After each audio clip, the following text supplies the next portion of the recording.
നമുക്കിന്ന് മുംബൈയിലുള്ള marine drives കാണാൻ പോയാലോ? ആസ് എ ഹൗസ് വൈഫ് ഇവിടെ ഭയങ്കര ബോറടിയാണ് ഗൈസ്. ചേട്ടൻ്റെ ലീവ് നോക്കിയിരിക്കണ്ടേ ഒന്ന് പുറത്തു പോകാൻ.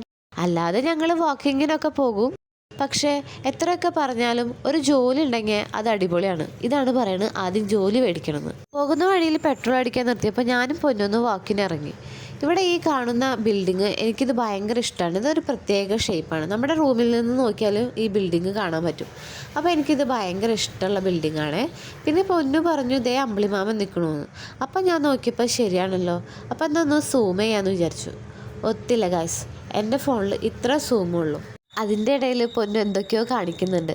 അവന് കാറിൽ നിന്ന് ഇറങ്ങിയത് ഒട്ടും ഇഷ്ടമായില്ല. പെട്രോൾ അടിക്കാൻ ഭയങ്കര ക്യൂ ആണ്. അതുകൊണ്ടാണ് ഞങ്ങൾ നടന്നത്.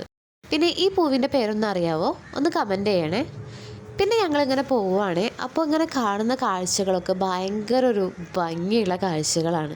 ഈ ഒരു ഈവനിങ് ടൈമിൽ ഈ ബിൽഡിങ്സും പല ഷേപ്പിലുള്ള ബിൽഡിങ്സും പിന്നെ ഈ സ്കൈ വ്യൂ ഒക്കെ ഉണ്ടല്ലോ, അടിപൊളിയാണ് ഗൈസ്. മുംബൈയിലെ ട്രാഫിക്കിലൊക്കെ പെട്ട് കിടക്കുമ്പോൾ ഇങ്ങനത്തെ കാഴ്ചകൾ കാണുന്നത് മനസ്സിനൊരു സമാധാനം നൽകും അല്ലേ?